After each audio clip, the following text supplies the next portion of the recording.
The internet's going crazy now after a Reddit post started this whole awakening about a Swedish custom when it comes to eating. Yes, eating. Let's look at that Reddit post first off that started this whole thing. It was sent out. It said, "What is the weirdest thing you had to do at someone else's house because of their culture or religion?" One of the answers that got this whole thing was, "I remember going to my Swedish friend's house, and while they were playing in his room, his mom yelled that dinner was ready. And check this, he told me to wait in his room while they ate. That was effing wild," is what they said, which maybe seemed like a one-off occurrence. Maybe you're like, man, I think that's just your friend. Maybe you didn't wash your armpits that day. But there was more that said. Someone else said, "I slept over at a friend's house. When we woke up, he said he's going downstairs for a few minutes. After about 15 minutes, I go on the stairs like an intruder to see what is happening. And they're eating breakfast. They see me and tell me he's almost done and will be up there soon." I still think about that 25 years later. Wow.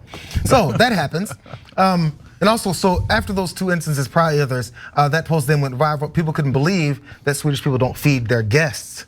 So people started wondering, is this a regular thing? Another tweeter said, "Most devastating PR week imaginable for Sweden. They're now considered a rogue state thanks to one Reddit comment," because people can't believe this. This is my favorite tweet from this entire story.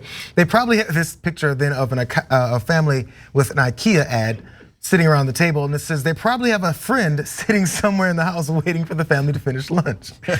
I think Swedengate. And also another tweeter also pointed out, "Meanwhile in the Philippines, we feed our guests as soon as they step in, then during meal times, then give out snacks, and then finally pack more food for when they go home."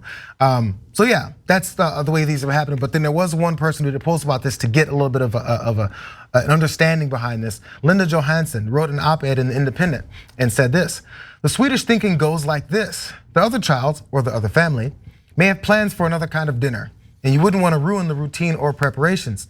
I don't think it has anything to do with not wanting to feed the other child or because it costs money or anything like that. It's more to do with tradition and wanting to eat with your own family. I spoke to my cousin who still lives in Gothenburg to see what it's like for parents now. She has two kids aged 8 and 12 and said it's not like that at all anymore. Most of the time, everyone sits down and eats together. So maybe there's been a big social shift, but the only people who find this strange seem to be those who aren't from Sweden." Yeah, because it's really strange. It's to the rest of us. And so, but I love stories of cultural differences. I think that's the main interesting part here. But first, of course, time for dad jokes. So this gives a new definition to whispering Swede nothings. Okay. Swede, was it Swede nothings? Swede nothings. Make sure you guys got that. Okay, and I know this story is a little bittersweet. Okay, all right. Bart, I need you to not encourage me. We need a womp womp. Okay, look, so let's get to it. So look, a lot of you are thinking, especially if you're from other parts of the world, and it turns out this is a thing in Northern Europe that was around for a long time culturally.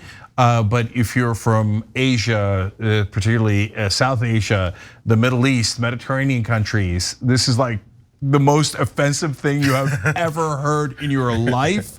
My mom's like calling card is over stuffing people. I mean, you come to our house, she will not leave until you've gained at least 5 pounds. Okay, she thinks it's a great offense to her if you leave without having gained at least that much weight. Okay, and for my Indian friends, I literally cannot leave their house without eating something because it's considered offensive if you haven't fed your guests at all. So I have to eat at least a little cracker or something because I can't leave without it, right?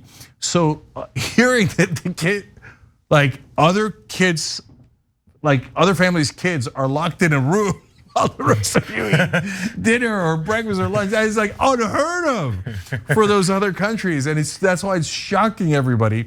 And then has turned Sweden into a rogue nation. That's so funny, okay.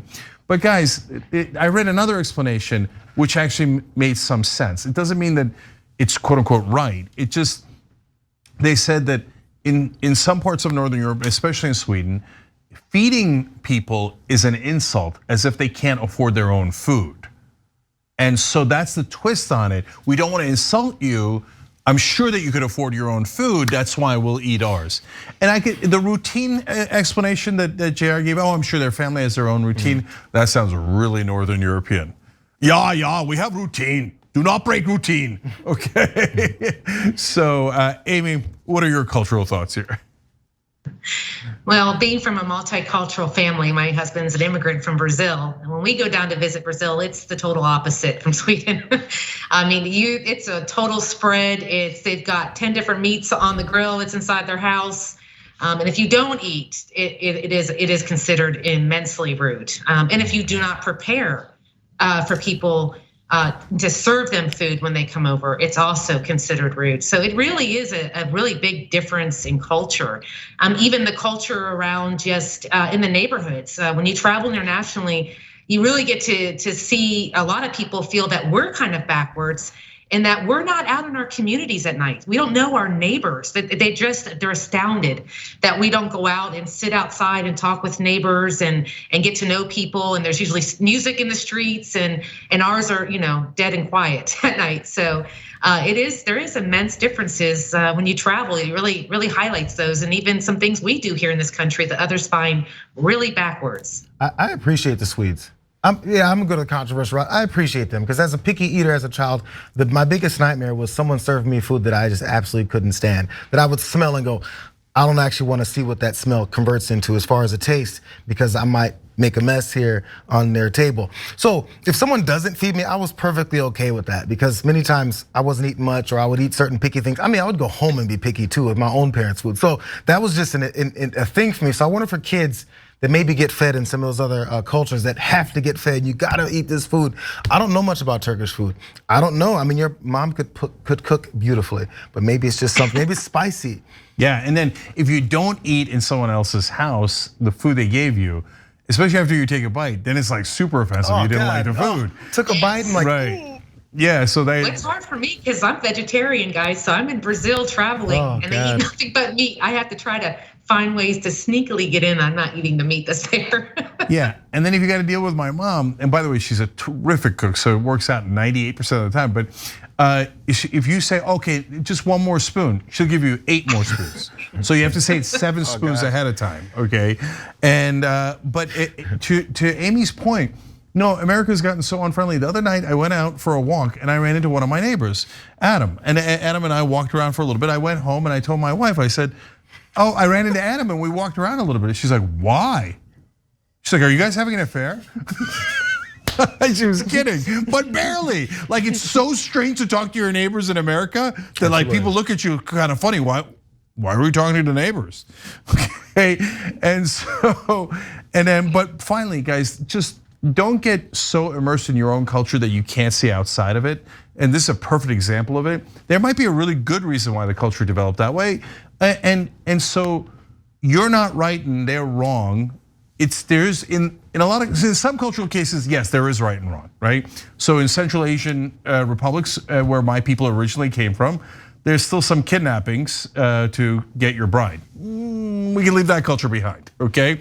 But in terms of stuff like this, yeah, they might be trying to say like they're trying not to insult. Guys, it's amazing what human beings can believe. Remember, the Aztecs and the Mayans were positive that if you ripped a heart out from some poor schmuck, that the gods would be happy, and everybody celebrated. They're like, hey, we ripped a heart out, right? So, and it was considered rude not to let them rip your heart out. Times have changed, thank God on that one. Enjoy where we live now. Yeah, so Sweden, not so bad. Okay. Thanks for watching The Young Turks, really appreciate it. Another way to show support is through YouTube memberships. You'll get to interact with us more. There's live chat emojis, badges. You've got emojis of me, Anna, John, JR. So those are super fun. But you also get playback of our exclusive member-only shows and specials right after they air. So all of that, all you gotta do is click that join button right underneath the video. Thank you.